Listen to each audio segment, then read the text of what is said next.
معك لبنى سهيل في هذه القناة. كنكبروا مع بعض بكلمة وبلحظة وبنية صادقة. واش عارف أن تصرفاتك كتقدر تكون سبب نفور مراتك منك؟ كتقول بأن هي براسها بردات، كتقول ما بقاتش كتحس بالانجذاب جهتك، كتقول يمكن عيات ويمكن ولكن واش عمرك جلستي مع راسك وسولتي شنو السبب الحقيقي؟ راك ممكن تكون انت تصرفاتك بسيطة كتقتل فيها الرغبة بلا ما تحس. في هذا الفيديو غادي يفتح معاك ملف حساس بزاف. واش ممكن تكون انت السبب النفور الجنسي ديال مراتك؟ وماشي باش نلوموك ولكن باش نفيقوك. لكن العلاقة الحميمية ماشي رفاهية، هي نبض العلاقة الزوجية. واخا كاين فتور مازال كاين امل، خليك معايا للاخر، راه ممكن تبدا تصلح من اليوم قبل ما توصل لمرحلة العودة. نرجع للموضوع ديالنا. يمكن تصرف بسيط، نية عادية، طريقة كلام ما حسبتيش حسابها كتخلي مراتك تحس انها غير محبوبة ولا مرغوبة ولا حتى مفهومة. ما غاديش تصدقك، ما غاديش تغوت، ولكن غادي تبدا كتسحب المشاعر ديالها بلا ما تحس، وغادي تبدا العلاقة كتبرد كتدبل حتى كتولي برانية عليك.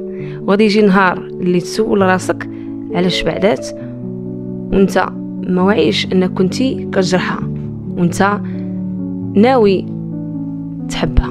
راه الحب ماشي غير نية، راه الحب بلا وعي كيولي أذية. هذا علاش فكر مزيان قبل ما تقول مراتي تبدلات.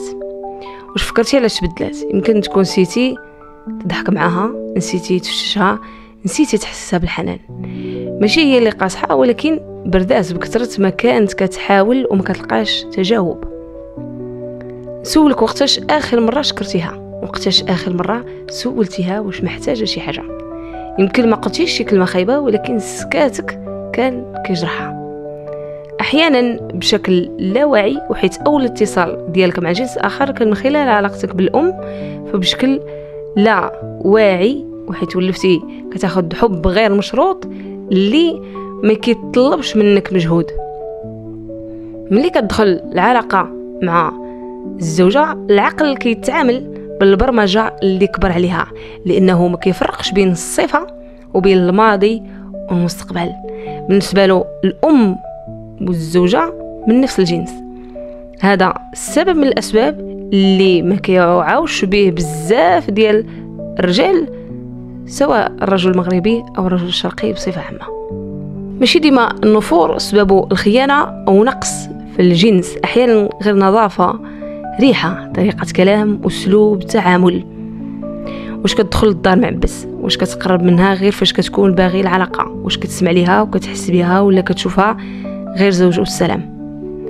المراه ما كتحسش بالفتور في نهار، الفتور كيتكون عبر مراحل شويه بشويه من كثرة الصدمات الصغيرة اللي كتجمع حتى كتولي جبل ديال الثلج. وانت غادي تفيق حتى تلقى الباب ديال الحب تسد وهي ما بقاش كتحس بالامان معك. وهنا دق ناقوس الخطر صديقي. باش نوصلوش لهذه المرحلة كيفاش تعاود تشعل شرارة العلاقة؟ رقم 1، بلاش الصمت القاتل، لان السكات في العلاقة ماشي رجولة، هو مسافة كتزيد تكبر بينك وبين مراتك. تكلم، عبر حتى بكلمة بسيطة، مثلا نقول لها شنو خاصك، واش عيانة، شنو اللي مقلقك. هاد الكلمات بحال الماء في الصحراء، مراتك محتاجهم باش تحس بانك مهتم بها. رقم 2، سمعها بلا ما تقاطعها. مراتك ما كتقلبش دايما على حلول، مرات كتكون غير باغا تحس انها مفهومه. سمعها بلا ما تجبد المشاكل القديمه وبلا ما تحاول تربح النقاش، لان الربح الحقيقي في هذه اللحظه هو التقارب، ماشي الانتصار ديالك عليها. رقم 3، فاجأها بالحنيه، الاهتمام ديالك بلا سبب. ماشي ضروري تجيب ورده او هديه كبيره، ولكن حضن، مساج في كتافها، ولا حتى غير شوفه حنينه من عينيك لعينيها، تيقني هذا الشيء كيعني ليها وكيترجم عندها انه انا باقي كنشوفك باقي كتعني لي وباقي مهتم بك.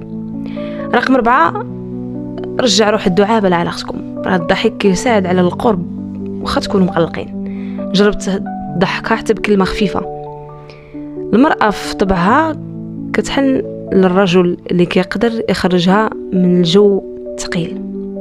الحل رقم 5 اللي نقدر نساعدك به هو أنه خذ بزمام المبادرة في العلاقة الحميمية، ماشي بالزز ولكن بإحساس.